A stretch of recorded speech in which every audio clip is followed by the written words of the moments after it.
Okay. सर्वांना नमस्कार. MPSC smart learning मध्ये सर्वांचे स्वागत करतो. महाटीटी 2021 साठी टेस्ट थर्ड आपण घेऊन आलेलो आहोत मॅथमॅटिक्सची. 1 3 4 अंकापासून तयार होणाऱ्या सर्व तीन अंकी संख्यांची बेरीज किती? खूप इझी आहे. हा जर प्रश्न आपण सोडवतो म्हटलं तर काय होतं, तुम्ही आन्सर देऊ शकता. ओके, तुम्ही आन्सर सुद्धा देऊ शकता. Okay, yes. जो क्वेश्चन दिसतो त्याचाच आन्सर द्या, दुसऱ्याचा आन्सर देऊ नका. तो त्याच्यानंतर आपण एक्सप्लेन करूया. सध्या तरी त्याच्यावाला कोणते आन्सर आहे कन्फर्म झालेलं नाही. 1 3 4 या अंकापासून तयार होणाऱ्या सर्व तीन अंकी संख्यांची बेरीज किती असे विचारण्यात आलेले आहे. आता काय होतं, कुठले जरी अंक दिले, 2 3 4 देऊ द्या, 1 3 4 देऊ द्या, 5 6 7 देऊ द्या, की 7 8 8 देऊ द्या, काही अंक दिले तर आपल्याला त्या सर्व अंकांची ऍट फर्स्ट बेरीज करायची आहे. 1 3 + 4 = येतं किती, तर 8 येतं. याची करायची आपल्याला दुप्पट. 8 ची किती होतं, 16 होतं. आता हा एक इकडे आणि हा 6 इकडे, या दोनची करायची आपल्याला बेरीज, म्हणजे इथे येतं 7 आणि 7. आन्सर झालं तयार 1776. खूप इजी आहे रे, खूपच इजी आहे. बघा इजी कसं आहे ते पुन्हा सांगतोय की सर्व अंकांची आपल्याला बेरीज करायची. 1 3 4 दिले, 1 + 3 + 4 म्हणजे झाले 8. याची करा दुप्पट 16. 1 आणि 6 असे दूर लिहून टाकायचे. या दोनची बेरीज करायची आहे, ते दुहेरी आपण आतमध्ये लिहायच्या. 2 वेळेस बेरीज करायची, म्हणजे 1776 असं त्याचं राईट आन्सर येतं. सो फर्स्ट आन्सर राईट आहे. नेक्स्ट आपण आता सेकंड कडे गेलेलो आहोत. सेकंड बघा, या ठिकाणी 4 8 9 2 यातील प्रत्येक अंक एकदाच जर वापरला तर तयार होणाऱ्या 4 अंकी जास्तीत जास्त संख्या किती तयार होणार आहे. आपण इथं काय घेतलेला आहे, 4 घेतलेला आहे, त्यानंतर 8 आहे, 9 आहे आणि 2 आहे. याच्यामध्ये एक गोष्ट बी केअरफुल ठेवायची की याच्यामध्ये 0 जो आहे तो 0 नसावा. मग याला म्हटलं आपण 1, याला 2, याला 3 आणि याला 4. या सगळ्यांची गुणाकार करून टाकायचा. 4 3 12, 12 2 24, म्हणजे 24च संख्या तयार होणार आहे. So fourth option is the right answer. Next, 9 आंब्याची किंमत 396 आहे. 9 आंब्याची किंमत किती आहे, 396 आहे. तर 4.34 डझन आंब्याची किंमत किती. सर्वप्रथम आपल्याला एका आंब्याची किंमत काढावी लागेल. 396 डिवायडेड बाय 9, 9 1 9, 9 चूक 36, उरले 3 झाले 36, 9 चूक 36 म्हणजे 44 येतात. सॉरी, 9 चूक 36, 3 9 चूक 36. ओके, 44 आले, म्हणजे एका आंब्याची किंमत आलेली आहे 44. तर अशा 4 डझन आणि 3/4 डझन, म्हणजे 4.3/4 डझन, म्हणजे त्याला कन्व्हर्ट करावं लागेल आपल्याला. 4.3/4 डझन म्हणजे 4.5 डझन होतं. मात्र 4 चूक 16, 16 आणि 3 19, याचं होतं 19/4. कसे झाले, 4 × 4 म्हणजे 16, 16 मध्ये 3 मिळवले 19, 4 जैसे ते ठेवला, 19/4. आता हे जे 19/4 आहे डझन आहे, डझन. या डझनाला आपण कन्व्हर्ट करायचं आहे, त्यासाठी आपण 12 वापरतो. 4 1 4, 4 3 किती 12, 19 3 किती 57, 57 गुणिले हे 44 करायचे असते. फायनली आन्सर निघतं. ओके, काय आन्सर दिलेला आहे, तर सेकंड थर्डचं 3 आलेलं आहे. आता 4 ने गुणाकार करायचा, 4 7 28, 8 2 आल्याचे, 4 4 5 20 आणि 2 22. नंतर पुन्हा एवढेच येणार आहे. 4 4 न 8, इथे 0, इथे 5 आणि इथं 2508 येते आन्सर. 2508 असं त्याचा फायनली आन्सर आहे. काय केलं, 396 भागिले 9 केलं, आले 44. 44 गुणिले 12 गुणिले 4.304 केलं. असं जर तुम्ही केलं, जर 44 गुणिले 4 चूक 16 3 19, 19/4 गुणिले किती 12, 4 1 4, 4 3 12, 19 3 57, 44 गुणिले 57 बरोबर येतं 2508. झालं आन्सर. ओके, झालं आन्सर. देन फोर्थ क्वेश्चन, 13 ते 88 या संख्यांमधील समान विषम संख्या यांच्या बेरजेतील फरक किती. इट्स व्हेरी इजी, खूप इजी आहे. बघा कसं इजी आहे ते तुम्हाला सांगतोय. ट्रिक्सच्या माध्यमातून काढायचं. 13 पासून तर 88 पर्यंतच्या संख्यांमध्ये काही समसंख्या आहेत तर काही विषम संख्या आहेत. समय आहे आणि विषम आहे. मग आपल्याला सम कोणकोणते येणार रे? तर त्या सम येणार आहे 14 पहिली संख्या, 16, 18 असं करत करत करत करत 84, 86 आणि 88 असं येणार आहे सम. समजलंय. विषम किती येणार आहे? तर 13, 15, 17 असं करत करत ॲट लास्टची जी संख्या आहे तर ते येणार आहे 81, 83, 85 आणि लास्टची येणार आहे 87. ओके, म्हणजे आपल्याला यातील समसंख्यांची बेरीज आणि विषम संख्यांची बेरीज काढावी लागेल आणि ती बेरीज काढल्यानंतर त्या दोन मधला फरक सुद्धा काढावा लागेल. परंतु आपल्याला याला ट्रिक्सच्या माध्यमातून सॉल्व्ह करायचा. ट्रिक्सच्या माध्यमातून अतिशय इझी आहे. ट्रिक्सच्या माध्यमातून आधी मी तुम्हाला ट्रिक्सच्या माध्यमातूनच सांगतोय. ते ट्रिक्सचं कसं बघा, काय करायचं, याच्यामध्ये सम देऊ द्या, विषम देऊ द्या, काहीही देऊ द्या, आपल्याला फक्त पहिलीच संख्या लक्षात घ्यायची, ती आहे 13. याच्यातला फक्त आपण विषम हा शब्द इथे महत्वाचा ठरवायचा. फक्त विषम शब्द घ्यायचा. विषम, समावर लक्षच देऊ नका, फक्त विषम शब्द एवढा फक्त गृहीत पकडा. विषम, विषम संख्या जर म्हटल्या तर त्याची सुरुवात इथे 13 ने होणार आहे आणि एंडिंग त्याच्या कॅल्क्युलेशन होणार आहे 87 ने होणार आहे. अतिशय युजफुल अशी ट्रिक्स आहे, कुठेही तुम्हाला मिळणार नाही. मिळाली तरी आपल्या क्लासची कॉपी समजावी ती 100%. ओके, 87 वजा 13 जर म्हटले, आता याचे हा जो मोठा दिसतो की नाही, हा इथून इथपर्यंत म्हणजे याला मोठासा वजा लक्षात घ्यायचं.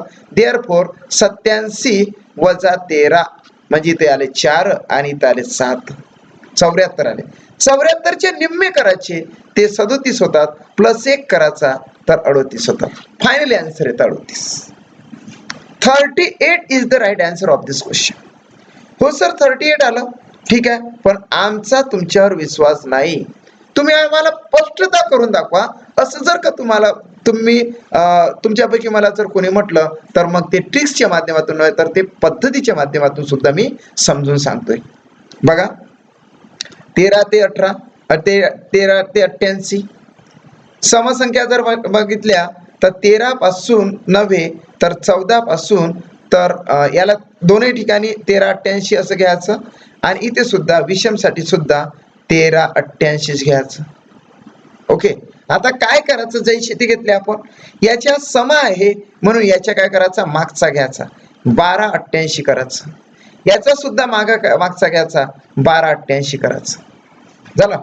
आधी विषम सॉल्व करायचं. विषम सॉल्व करत असताना हा जो 12 आहे, 12च्या निम्मे करायचं 6 आणि याचा वर्ग करायचा 36.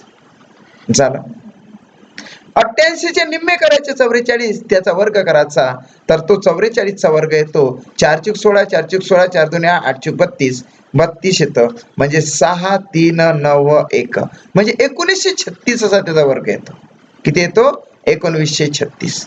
देअरफॉर याची बेरीज विचारलेली आहे म्हणून शेवटी आपण याची बेरीज फक्त काढत आहोत. विषम संख्येची बेरीज आफ्टर दॅट समसंख्येची बेरीज आणि त्याच्यानंतर त्याच्यातला फरक काढणार आहोत, जेणेकरून ते फायनली आन्सर 38च आलं पाहिजे आणि तेव्हाच कुठे ते त्याचं प्रूफ ठरेल. 1936 वजा 36 बरोबर आले 1900. म्हणजे सांगण्याचं तात्पर्य एवढंच की 13 पासून तर 88 पर्यंत असणाऱ्या विषम संख्यांची बेरीज 1900 येते. किती येते? 1900 येते. हे आपण इथं ठेवलं 1900. आफ्टर दॅट हा जो 88 आहे, इथं समसंख्यासाठी वर्ग करू नये, याच्या करायचा आपण निम्मे, परंतु निम्म्याच्या पुढचा घ्यायचा 45. इथं थांबलो आपण. याच्या करायचा आपण निम्मे, याच्या पुढचा घ्यायचा, इथं थांबलो आपण. आता याचा गुणाकार किती होते बघा, 5 चूक 20 2, 5 चूक 20 2 22, 220. त्याच्यानंतर 4 चूक 16, 4 चूक 16 आणि 1 17 म्हणजे 0 8 9 1 1980 होतं. 1980 होतं याचा गुणाकार. आफ्टर दॅट याचा गुणाकार होता sin 7 42. 42 आपण ॲट लास्ट मध्ये काय करत असतो, 1980 वजा 42. आता या ठिकाणी किती येतं तर 10तून 2 गेले 8 राहिले, आजचा 1 दिला, 8तून 5 गेले 3 राहिले, 8तून 5 गेले 3 राहिले, नंतर हा इथे येतं 1938. झालं. आता फायनली आन्सर आलेलं आहे याचं 1938. समसंख्यांची बेरीज हे 1938 येते आणि विषम संख्यांची बेरीज ही 1900 येते. सो या दोन मधला डिफरन्स किती आहे रे विचारल्याप्रमाणे? 38च आहे की नाही, म्हणून आन्सर येतो 38. मात्र एवढं सारं करत बसायचं का नाही, फक्त काय करायचं, अशा प्रकारचा क्वेश्चन आला रे आला, काय दुसरं गिसरं काही बघत बसू नका. 13 आणि 88 आहे, कुठल्या तरी संख्या दिल्या, फक्त विषम संख्या गृहीत पकडायची 13 पासून तर 87 पर्यंत. त्या दोनचा करायची वजाबाकी केली तर 74 येते, त्याचे निम्मे करायचे, त्याच्या पुढचा घ्यायचा. 37 + 1 38 येतं. कारण एवढं मोठं गणित ते छोटस तयार झालं. Okay right. नेक्स्ट 43 गणित बघा. या ठिकाणी तुम्हाला 4 3 स्टार स्टार 4 3 स्टार आहे, नंतर स्टार आहे आणि 6. सगळ्यांनी शेवटपर्यंत व्हिडिओ बघायचा आहे. It should be compulsory for all of you. काही मुलं अजूनही जुळलेले नाही आहेत, सो सगळ्यांसाठी हा कंपल्सरी आहे. ओके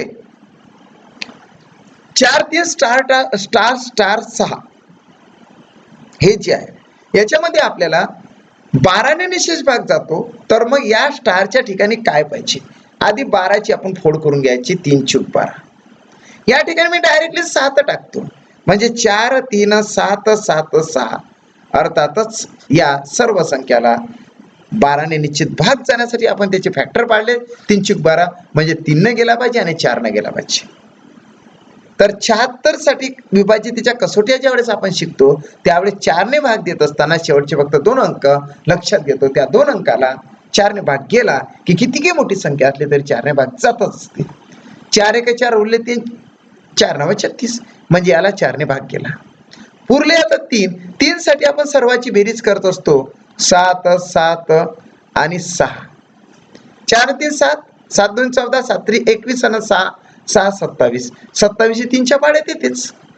3 9 27, म्हणजे 3 ने भाग जातो, 4 ने भाग जातो. अर्थातच 7 टाकला स्टारच्या ठिकाणी तर 12 ने भाग जातो. So that's it. क्लिअर. 7.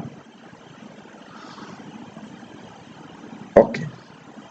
हा तर क्वेश्चन खूपच इझी आहे. It's very easy. खूप इझी आहे हा क्वेश्चन. It's very easy. बघा आता काय म्हणते, हे वैयक्तिक दृष्ट्या तयार झालेला क्वेश्चन. 176 सेंटीमीटर परिघ म्हणजे असा हा झाला वर्तुळ. ह्या वर्तुळ म्हणजे हा जो वरचा जो भाग आहे याला परिघ असं म्हटलं जातं. परिघ. या परिघावर असणाऱ्या वर्तुळावरील कोणते 4 बिंदू घ्यायचे?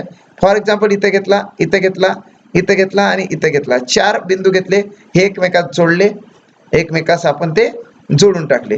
जोडल्यानंतर हा झाला चौरस. चौरस जरी दिसत असेल आयतासारखा तरी थोड्या वेळासाठी तो चौरस समजून जाईल, कारण की त्याचे 4ही बाजू काय असतात? सारख्या असतात. ओके 4ही बाजू सारख्या असतात. मग आपल्याला काय करायचं आहे? 4 बाजू सारख्या असतात. 4 बिंदू घेतले, परस्परांना जोडून एक चौरसाकृती एक आपण आकार तयार केला. त्याची बाजू किती सेंटीमीटर असेल? म्हणजे 4ही बाजू सारख्या असतात चौरसाच्या. चौरसाच्या 4ही बाजू सारख्या असतात. मग आपल्याला काय करायचं आहे की हे साईड कुठली तरी एक साईड आपण काढू. ही साईड आपण काढूया. फॉर एक्झाम्पल ही साईड काढू. आता बघा, आता काय करायचं, 176 सेंटीमीटर म्हणजे हा गोल जो भाग आहे तो 176 सेंटीमीटरचा आहे. कितीचा आहे? 176 सेंटीमीटर. याच्यावरून आपल्याला याच्यातला जो मध्ये जो आपण पॉइंट दाखवलेला आहे इथून एवढी त्रिज्या काढावी लागतं. त्रिज्या काढावी लागतं. एवढी फक्त त्रिज्या काढा एका कोपऱ्यात. मग त्याच्यावरून आपण ही बाजू काढणार आहोत. आता एवढी जर त्रिज्या काढायची असेल तर कुठलाच फॉर्म्युला वापरायचा नाही, मी सांगतो तेवढं करायचं. परिघावरून जर त्रिज्या काढायची असेल तर परिघाचं लिहून घ्यायचं 176 आहे, त्याला भागेला 44 करायचं, गुणेला 7 करायचं, डायरेक्टली त्रिज्या निघतं. डायरेक्टली त्रिज्या ट्रिकच्या माध्यमातून. आता 44 1 44 किंवा 11 चूक 44 घ्या. 11 1 11 उरले 6 झाले 66, 11 सकम 66, 4 1 4 4 चूक 16, म्हणजे 4 गुणेला 7 म्हणजे 7 चूक 28. 28 आली हे त्रिज्या. इथे आली त्रिज्या. आणि इथून जर तुम्ही म्हणत असाल असा जर dot dot dot dot dot dot dot dot टाकला तर याच्यापेक्षा या त्रिज्येपेक्षा थोडीच फक्त मोठी बाजू असते चौरसाची. मग थोडी मोठी असते म्हणून इथे परिमाण लावावं लागतं वर्गमुळात 2. म्हणजे त्रिज्या एवढीच असते ती बाजू, पण थोडी मोठी असते. हे बघा, असं जर आपण dot dot dot dot dot इथे जर असा हे काढत गेलो, असा जर आपण क्रॉस मारला, तर हा जो एवढा भाग आहे, हा एवढा भाग म्हणजे वर्गमुळात 2 असतो. इकडचा वर्गमुळात 2, इकडचा वर्गमुळात 2, इकडचा वर्गमुळात 2, इकडचा वर्गमुळात 2, असं करून मग ते परिमाण ठरून मग सर्व ऍक्च्युअली काय ठरते, परिमिती ठरत असते. इथे परिमिती नव्हे, तर फक्त डायरेक्टली आपण काय काढली, त्याची त्रिज्या काढली. त्रिज्या म्हणजेच आन्सर. मग इथं त्रिज्या 28 आहे, इथं त्रिज्या 28 आहे. ज्याला वर्गमुळात 2 लागलेलं असेल त्याचे आन्सर समजावं. Okay, clear. नेक्स्ट, 2012 साली प्रजासत्ताक दिन गुरुवारी साजरा झाला. तर त्याच वर्षाचे बाल दिन कोणत्या वर्षी साजरा होईल? खूप इझी आहे रे, परंतु 2012 हे वर्ष आहे. 2012 हे लीप इयर आहे. लीप इयर आहे हे माहित पाहिजे. सो 2012 प्रजासत्ताक दिन म्हणजे 26 जानेवारी हा गुरुवारीच झाला. गुरुवार आपण नंतर लक्षात घेऊ. त्यानंतर त्याच वर्षातील म्हणजे 2012 वर्षातील 14 नोव्हेंबर अर्थात बाल दिन केव्हा साजरा होईल? आता या ठिकाणी जानेवारी आहे, तर जानेवारीचे 31 असे वर लिहायचे, वजाबाकी करायची, तर 5 येतं. 5 इथे आलेला आहे. जर 7 आला असता तर 0 समजला असता. 7 पेक्षा 8 जर आला असता तर 1 कोड समजला असता. परंतु 7च्या जर खाली आले तर त्याला तोच कोड समजावा. जसे 7च्या खाली 6 आले तर 6, 5 आले तर 5, 4 आले तर 4. इथं 5 आले म्हणून 5 ठेवला. जानेवारी पासून आपल्याला नोव्हेंबर पर्यंत जायचं आहे. जानेवारी, फेब्रुवारी, मार्च, एप्रिल, मे, जून, जुलै, ऑगस्ट, सप्टेंबर, ऑक्टोबर आणि देन नोव्हेंबर. देन काय? नोव्हेंबर. त्यानंतर 14 नोव्हेंबर. म्हणजे आपण 14 नोव्हेंबर पर्यंत गेलो. मात्र जात असताना आपल्याला 2012 इयर वर्ष आहे, म्हणून फेब्रुवारीमध्ये 2012 वर्ष आहे ते फेब्रुवारीचं. म्हणून त्याचेवाले दिवस किती ठरतात? 28 नव्हे तर 29 ठरतात. मग 7चा पाढा म्हणतात 7 चूक 28, उरला किती? 1. उरलेला हा कोड असतो, इथे 1 लिहायचा. झालं कंप्लीट. मार्चचे किती असतात? 31 असतात सर. 7 चूक 28, 28 ने 3 किती? 31, इथं 3 लिहिणार आपण. झालं. जानेवारी, फेब्रुवारी, मार्च, एप्रिलचे 30 असतात. 30 असतात म्हणून 7 चूक 28 म्हणून उरले 2. अशा पद्धतीने मेचे 31 म्हणजे 3, जूनचे 30 म्हणजे 2, जूनचे 30 म्हणजे 2, जुलै आणि ऑगस्टचे 31 म्हणजे 3, सप्टेंबरचे 2, ऑक्टोबरचे 3. इथपर्यंत आपण गेलो. शेवटी उरले नोव्हेंबर मधले 14. या नोव्हेंबर बद्दल विचार काहीच करायचा नाही. यातले जे 14 आहे ते 7च्या पाड्यानं कट करायचे. 7 1 7, 7 2 14, काहीच उरत नाही. जर तिथे 15 असता तर कोड आपण 1 घेतला असता. जर तिथे 17 असता तर 7 2 14 उरलेला 3 हा कोड घेतला असता. मात्र इथं काहीच उरत नाही म्हणून इथं 0 घेणार. आता ऍट लास्ट काय करायचं की या सर्व याच्यामधून 7 7 7 7 बेरीज करून कट करायची. 5 आणि 2 7 झाले कट. 7 7 कट करायचे, झाले कट. त्याच्यानंतर यस 3 आणि 3 6 आणि 1 7 झाले कट. त्याच्यानंतर 2 आणि 2 4 आणि 3 7 झाले कट. उरले फक्त 3 आणि 3 6. 3 + 3 6. 6 ने पुढचा वार घ्यायचा आहे. जसा गुरुवार आहे, गुरुवार नंतर काय येणार आहे? शुक्रवार, शनिवार, रविवार, सोमवार, मंगळवार आणि बुधवार. 6 ने पुढे म्हणजे 1 ने मागे म्हटलं तरी चालतं. डायरेक्टली आन्सर येतं बुधवार.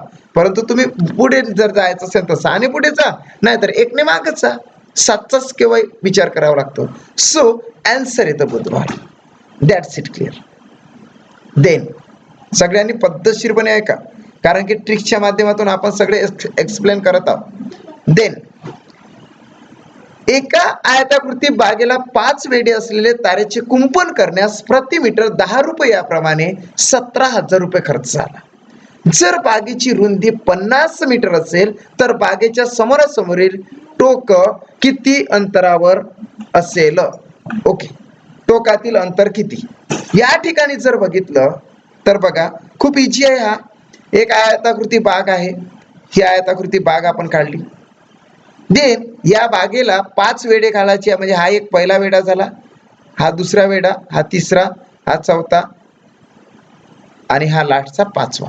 म्हणजे हे असे असे वेढे येणार आहे. शेवटचा वेढा आपण काढून टाकला, हा 5वा वेढा झाला. अशा अंतरचे आपण काही काढणार नाही आहोत. ओके.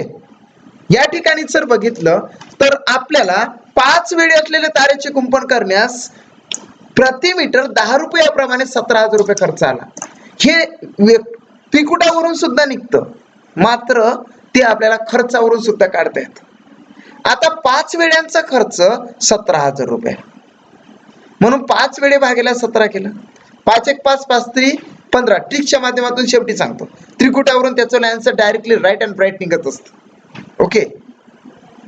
त्याच्यानंतर बघा 5 3 किती 15, उरले 2, 5 चूक 20 आणि हे 0 0 3400 आले. 3400 रुपये एका वेढ्याला लागणार आहे. 34 पंच 17,000 वर्ष, 34 पंच 17,000. लक्षात आलं. आता हे जे 3400 आहे ह्या एका वेढ्याचे आहे 3400 रुपये, मात्र प्रति मीटर 10 रुपयाप्रमाणे खर्च आहे, म्हणून डिवायडेड बाय 10 केलं तर येते 340 मीटरचा. तो एवढे जे साईड आहे हे सर्व येतं 340 मीटरची. 340 मीटरचा हा एक वेढा झाला. खर्च त्याचा 3400 रुपये आहे, परंतु प्रति मीटर 10 रुपयाप्रमाणे जर विचार केला तर तो मूळचा खर्च 340 मीटरचा होता. मूळचा खर्च 340 मीटरचा होता. सो हा जो आहे 340 मीटरचा आहे. लक्षात आलं. 340 मीटरचा आहे. मग हा आणि हा आणि हा झाला 340 मीटर. मग हा कसा असतं माहित आहे का, हे जणू काही परिमिती असल्यासारखं आहे. म्हणून 2 लांबी आणि 2 रुंदी इथे जर बघितलं तर या ठिकाणी टॉईस एल प्लस टॉईस बी बरोबर त्याची परिमिती होत असते, म्हणजे 340. आता याचं लस असतं टॉईस एल प्लस बी बरोबर होतं 340. लक्षात आलं. आता टॉईस एल 2 गुणे 2 आणि हा एल आणि बी. एल किती दिलेले आहे आपल्याला, सॉरी ब्रेथ किती दिलेले आहे, म्हणजे रुंदी किती दिलेली आहे 50 दिलेले आहे, म्हणून इथं एल प्लस 50 बरोबर 340. आता या ठिकाणी जर बघितलं आपल्याला लांबी काढायची आहे. आता या ठिकाणी जर बघितलं तर टॉईस एल प्लस 50 येतं, हा जो 2 आहे इकडे भागेला जातं, एल प्लस 50 बरोबर 340 भागेला 2. बे एक बे, बे एक बे, बे 7 14 म्हणजे 170. ओके, 170. एल बरोबर 170, हा जातो वजा 50, म्हणजे एल बरोबर येतं 120. That's it, clear. हे जर 50 असेल, हे जर 50 येणार तर हे येणार आहे 120 आणि हे येणार आहे 120. एवढं सारं काढण्याची गरज नाही.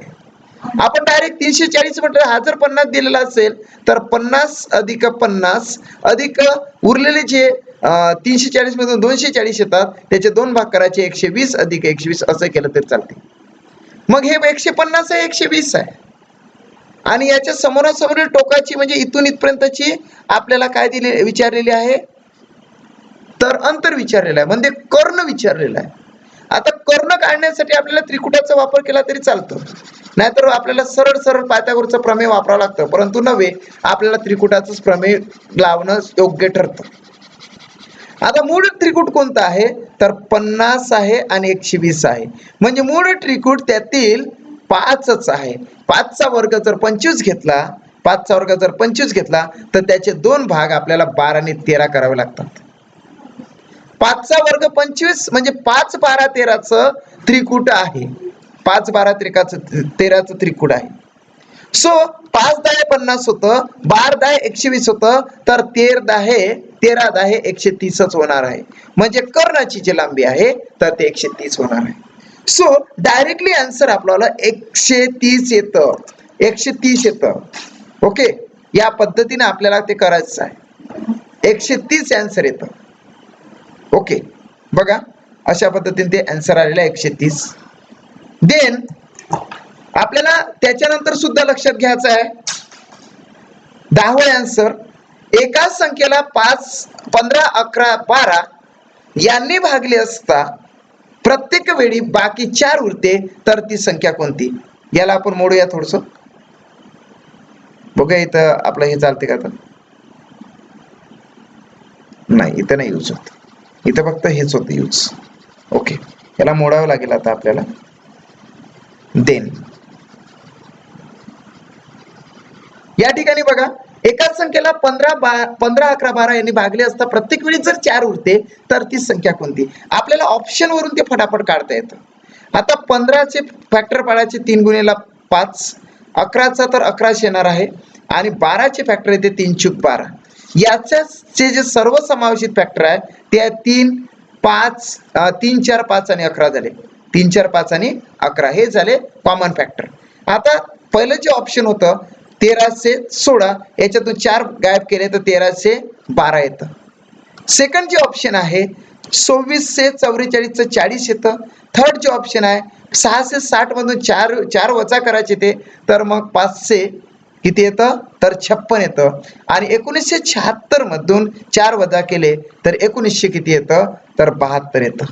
आता याच्यातले ज्याला 4ही अंकानं भाग जात असेल 3, 4, 5, 11ने, तरच त्या संख्येला 15, 11, 12ने भागले असता 4, 4 उरत जाईल. आता 3ने भाग देण्याची कसोटी तुम्हाला माहित आहे. इथं 1 आणि 3 4, 4 आणि 2 6 आणि 1 7, म्हणजे 3ने यालाच भाग जात नाही, म्हणजे याला कट करायचा, सगळ्यांना भाग गेला पाहिजे. देन 5 आणि 5 आणि 6 11, याला 3ने भाग जात नाही, म्हणून याला कट करायचं. देन 1 आणि 9 10, 10 आणि 9 19, याला 3ने भाग जात नाही, म्हणून हा सुद्धा कट करायचा. उरला काय? 2440. अर्थातच 2 आणि 4 6 आणि 4, 2 आणि 6 8, 8 आणि 4 12, 12ला 3ने भाग जातो, झालं. 4ने जर भाग दिला तर 4 10 40, 4ने भाग जातो. शेवटी 0 आहे म्हणून 5ने भाग जातो, आणि याला 11ने सुद्धा भाग जातो, कारण 4 आणि 2 6 आणि 6 आणि 0 6, म्हणजे 6 वजा 6 बरोबर 0 आलं. That's it, clear. म्हणजे 2444ला 15, 11, 12ने क्रमशः भाग दिला तर 4 4 4 4 उरत जातं. ओके. देन 10वं बघा, इट्स व्हेरी इझी, हे पण खूप इझी आहे.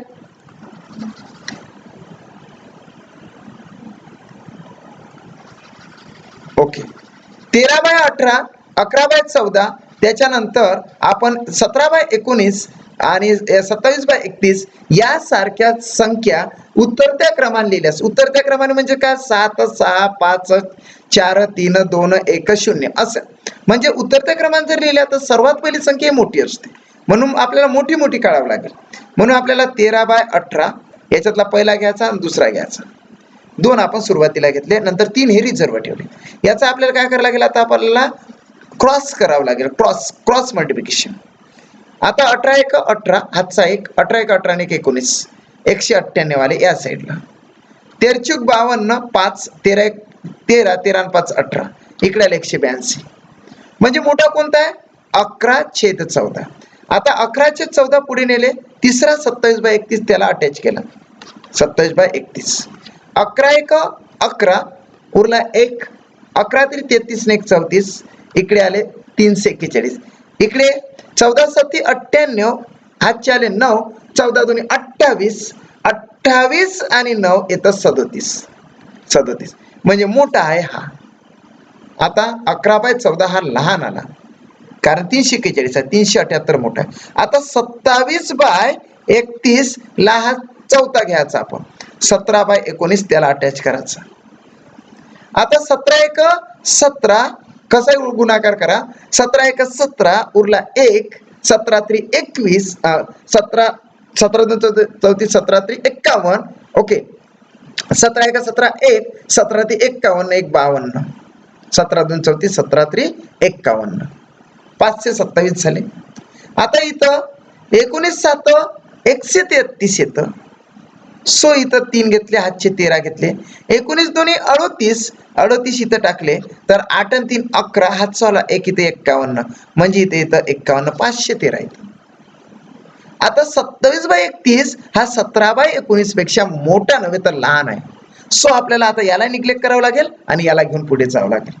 शेवटी येतं 17/19 आणि 19/25. याच्यातला जो शेवटचा असला तोच उतरत्या क्रमाने लावल्यास पहिली संख्या येणार आहे. 19/19 म्हणजे 19चा वर्ग 361 येतो. आता 17×5 = 5, हातचे वाले 8. 17 दुनी 34, 34 आणि 8 येतं 42. सो ॲट लास्ट आन्सर जे आहे तर 17/19 येतं. बघा 19 आणि 19, 19चा जर वर्ग केला तर 0 1 9 9 81 9 दुनी 18 म्हणजे 18 घेतलं तर 1 6 361 आले. 25 7 सॉरी का एक आपण करूया, इथे बघूया, इथे थोडंसं मिस्टेक होऊ शकतं. हा 17 दुनी 34 उलट करू, 17 दुनी 34 4 हातचे आले 3. 17 पंच सॉरी 17×5 हातचे आलेले 8. 17×5 म्हणजे 8 2 16 17. 17×5 हातचे आले 8. 17 दुनी 34 34 घेतले म्हणजे इथे येतं 8 4 12 हातचं 42 म्हणजे 425 येतं या ठिकाणी. शेवटी 17/19च आन्सर येतं. So second option is the right answer. Next हा तर खूपच इजी आहे, खूपच इजी आहे हा. ओके हा काय आहे तर खूप इजी आहे. ओके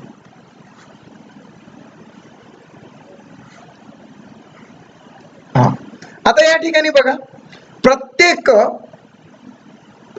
प्रत्येकी 1.5 मीटर समान मापाचे तुकडे करण्यासाठी 13.5 मीटर लांबीच्या दोरीची दोन्ही टोके जुळवली तर त्या दोरीला किती ठिकाणी कापावे लागेल.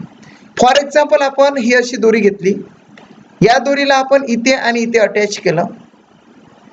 आता अटॅच करत असताना तिची जी लांबी आहे ते 13.5 मीटरची आहे. 13.5 मीटर. प्रत्येक तुकडा आपल्याला 1.5 मीटरचा करावा लागतो. असा 1.5 मीटरचा करावा लागतो. म्हणजे हा येणार आहे 1.5, हा येणार आहे 1.5, हा येणार आहे 1.5, हा पण येणार 1.5, हा जो क्रॉस झाला हा पण 1.5 येणार, हा नंतर 1.5 येणार, हाय 1.5 येणार, हाय 1.5 येणार, हाय 1.5 येणार. असे करून त्याचं राईट आन्सर येतं. 1.5 3 3 3 6 6 6 12 12 हे किती काप झाले तर 4 काप झाले. डायरेक्ट असे आन्सर.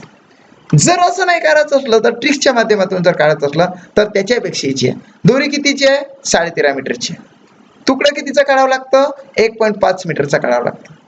याच्यातले पॉईंट गायबच करून टाकायचे. 135/15 घ्यायचं.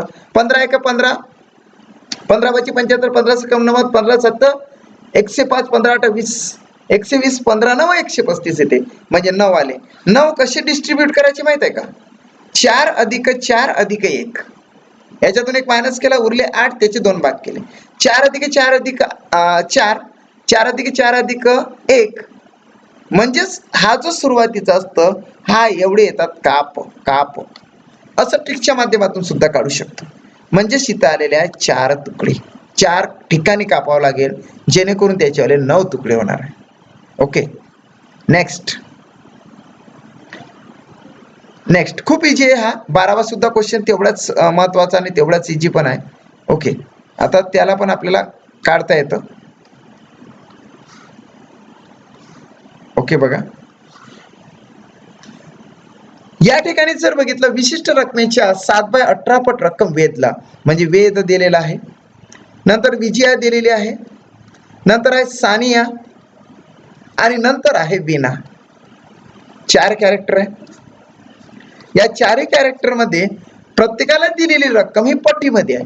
म्हणजे ही आहे 7/18, ही आहे 2/5, ही आहे 3/8 आणि ही आहे 6/11.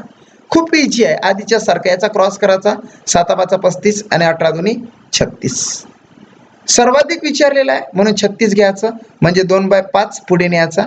2/5 आणि हा 3/8 ला अटॅच करायचा. 5 3 15, 8 2 किती 16. या ठिकाणी आता 2/5च मोठा ठरलेला आहे, हा नाही ठरला सानियाचा. हा 2/5 आणि 6/11 ॲट लास्ट क्रॉस करायचा. 2/5 आणि 6/11, 5 सकम 30 आणि 11 दुनी 22.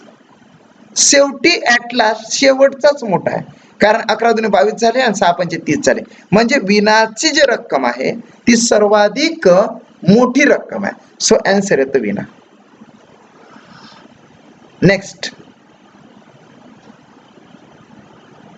ओके. आपल्या पूर्णतः एक्सप्लेन होणार नाही बहुतेक, कारण की आपण एकदम स्लो याच्यामध्ये घेत आहोत. ओके, आपण काय केलेलं आहे, त्याला स्लो मध्ये घेतलेलं आहे. 9 मिनिटच राहिले आणि होऊ शकत नाही. आपण त्यातही आपण एक्सप्लेन करत आहोत, नाही तर फटाफट सुद्धा आपल्याला करता येतं. ओके, बघा आता. देन या ठिकाणी स्वराजचा जो वाढदिवस आहे, रोमन संख्येच्या संदर्भाने विसंगत पर्याय कोणता? या ठिकाणी बघा, तर CD म्हणजे काय येतं, CD पहिल्याचा आन्सर सांगतो तुम्हाला. फर्स्टचं CD म्हणजे होतं 400 आणि अधिक C म्हणजे होतं 100, म्हणजे हे झाले 500. हे किती झाले? 500 झाले. देन सेकंड M म्हणजे होतं 1000 वजा C म्हणजे होतं 100, म्हणजे हे झाले 900. तिसऱ्यामध्ये बघा, C म्हणजे होतं 100 गुणिले म्हणजे गुणिले आणि हा V म्हणजे 5 होतं, म्हणजे हे झाले 500. चौथं जे आहे M म्हणजे 1000 आहे भागिले हे किती आहे 2, म्हणजे हे झाले 500. सो 500 500 500चा ग्रुप तयार होतं आणि 900चा ऑड वन आउट होतं. देन स्वराजचा 7वा वाढदिवस अतिशय इम्पॉर्टंट आहे, म्हणून विस्तारित स्वरूपामध्ये हा आपण घेऊया. खूप इझी पण आहे आणि एकदमच बढिया ट्रिक्स तुम्हाला, त्याच्यापेक्षा सुपर डुपर ट्रिक्स तुम्हाला सांगतोय यामध्ये, की स्वराज नावाचा मुलगा आहे, त्याचा वाढदिवस दिलेला आहे, मात्र जन्मदिवस काढायचा आहे. म्हणजे रिव्हर्स आहे, रिव्हर्स आपल्याला जायचं आहे. आधी जन्मदिवस असतो, नंतर वाढदिवस असतो, मात्र वाढदिवस दिलेला आहे, जन्मदिवस काढायचा. काय करावं लागेल? या ठिकाणी वाढदिवस किती आहे? 7वा. 7 काय आपण सध्या लक्षात नाही. आता 2014 मधून 7 वजा करू, किती उरले मग हे? 7 2007 झाले. चला, या 2007 पासून 2014 पर्यंत जात असताना किती लीप इयर आहे हे लक्षात घ्यायचं. किती लीप इयर आहे? 2008चं एक लीप इयर आहे आणि 2012चं लीप इयर आहे.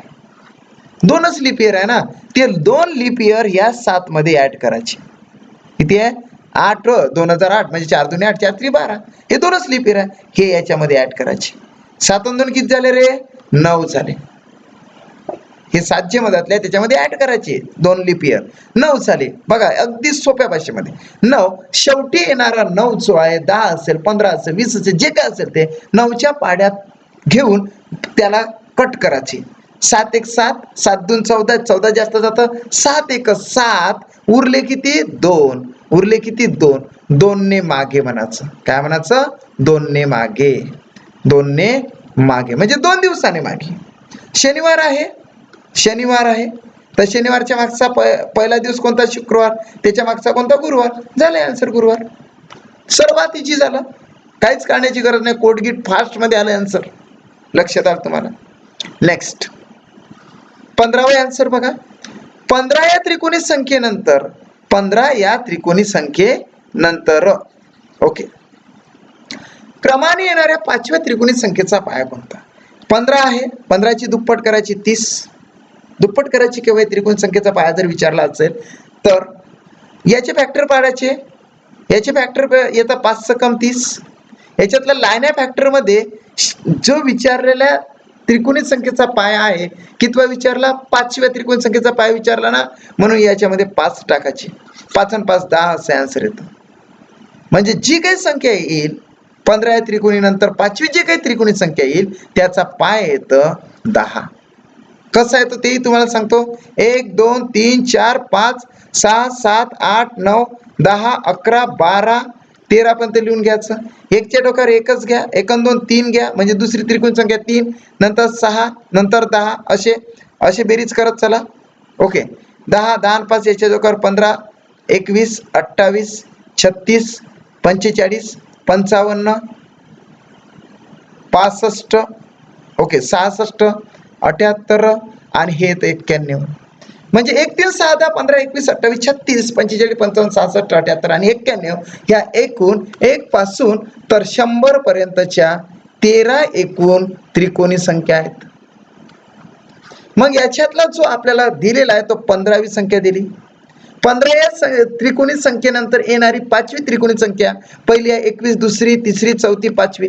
5वी त्रिकोणी संख्या येतं एक म्हणजे 15 या त्रिकोणी संख्येनंतर येणारी 5वी त्रिकोणी संख्या आहे 55. त्याचा पाया बघा 10 आहे. एवढं सारं केल्यापेक्षा डायरेक्टली करा. 15 दुप्पट 30, त्याचे क्रमांक 2 फॅक्टर, 5 सकम 30, त्या पहिल्या फॅक्टर मध्ये शेवटचा तो मिळवून टाकायचा, झालं 10. नेक्स्ट 48 वस्तू if you want to distribute 48, जर तुम्हाला डिस्ट्रीब्यूट करायचं असेल तर त्याचे फॅक्टर तुम्हाला पाडावं लागेल. 1 आणि 48, 2 आणि 24, 3 आणि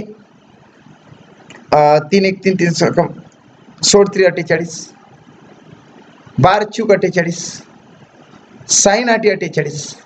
म्हणजे फॅक्टर बघा 1 2 3 4 6 8 12 16 24 आणि 48.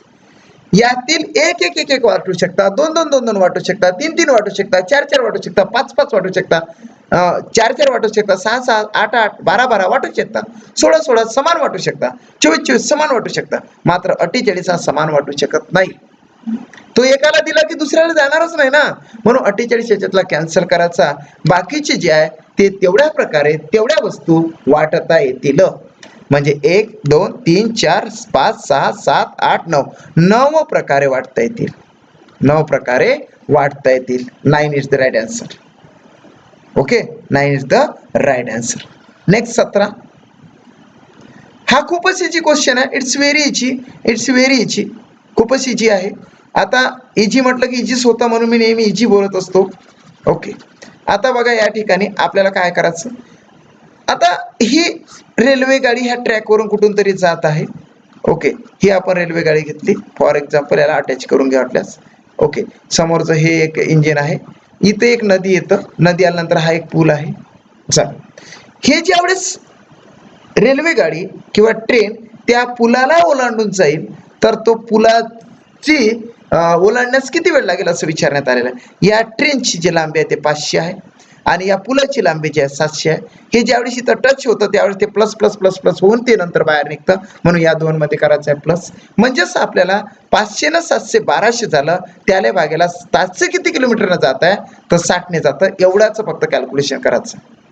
500 प्लस 700 भागिले 60 म्हणजे 60च्या डोक्यावर त्या दोनची बेरीज नेऊन ठेवून दिली. म्हणजे इथे येतं 1200 भागिले 60 गुणिले मात्र 3.6 नेहमीच करावे. याचं जे आन्सर येतं ते बघा 60 एक 60, 60 दोन्ही 120 म्हणजे 20 आले. 20 गुणिले 360 3.6 म्हणजे 3.6च घ्यायचे नेहमी, हे महत्वाचं आहे. 3.6 गुणाकारामध्ये 36 दोन्ही 72 म्हणजे 720 आले.